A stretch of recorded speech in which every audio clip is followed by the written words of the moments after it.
ये इन्होंने एक मेथड का नाम ले लिया रिच एस्टिमेशन का, तो हमको केवल रिच का बताना है, हालांकि बहुत सारे होते हैं ना।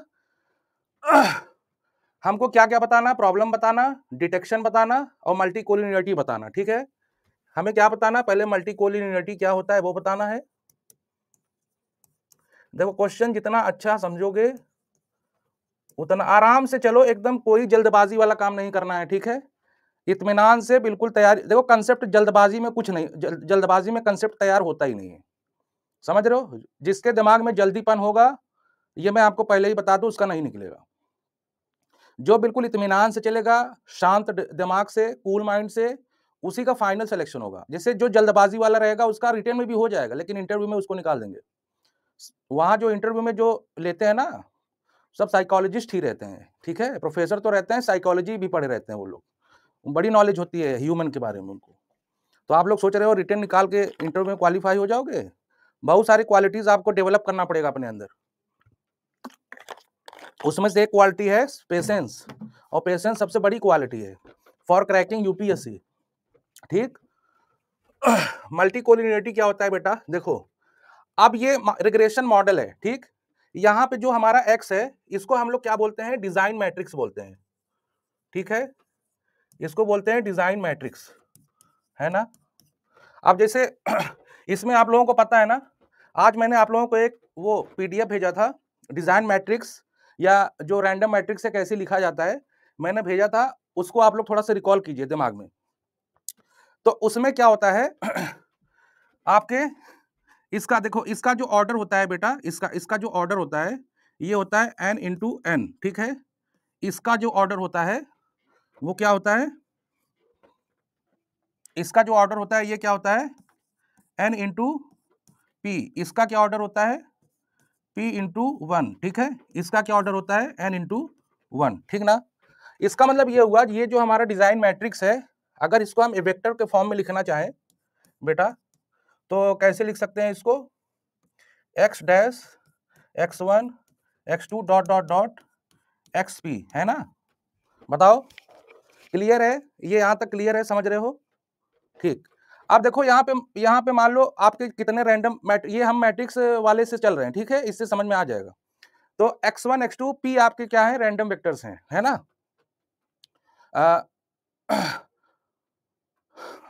ये आपका क्या है, रैंडम वेक्टर्स।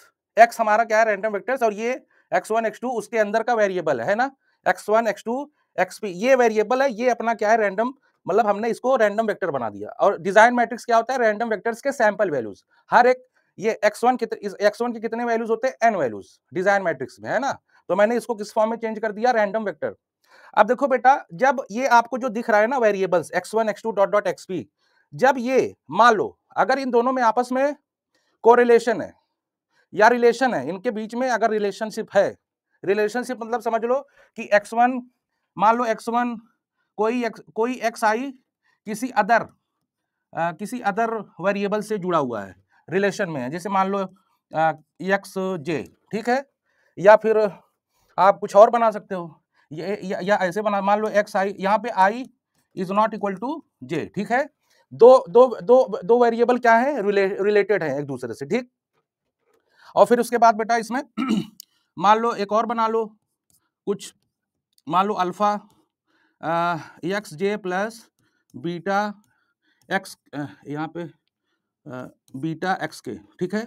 ये तीसरा वेरिएबल कोई भी हो सकता है, और यहाँ एक कंडीशन लगाना पड़ेगा, I is not equal to J is not equal to K. चलो इतने समझ में आ जाएगा। मान लो सपोज आपके डिजाइन मैट्रिक्स में क्या हो रहा है, वेरिएबल्स क्या है, एक दूसरे से रिलेटेड है ना। कुछ वेरिएबल्स एक दो मिनिमम दो आपस में रिलेशन में है।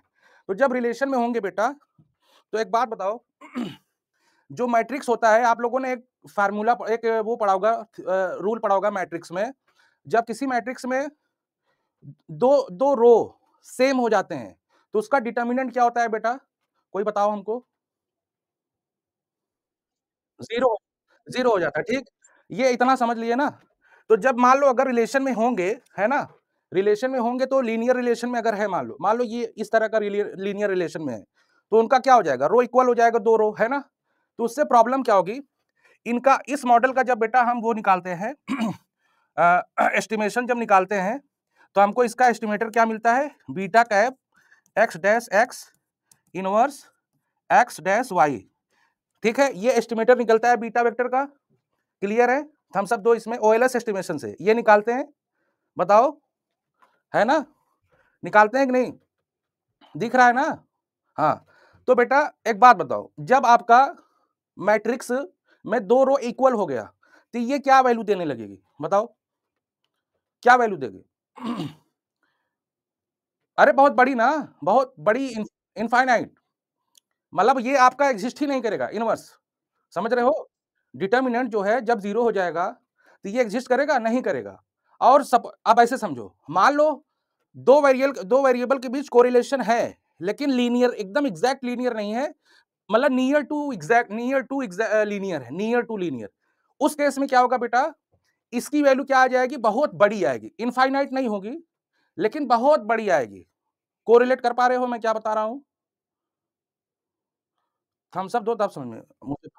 तो अब देखो, जब कोरिलेशन होगा तो ये जो प्रॉब्लम आ रही है ना एस्टिमेटर में, ये जो प्रॉब्लम आ रही है एस्टिमेटर में बेटा, इसी प्रॉब्लम को हम क्या कहते हैं, इस प्रॉब्लम को क्या कहते हैं हम, इस प्रॉब्लम को क्या कहते हैं, मल्टी कोलिनियरिटी कहते हैं। ठीक है, अब ये हमारा आ गया प्रॉब्लम।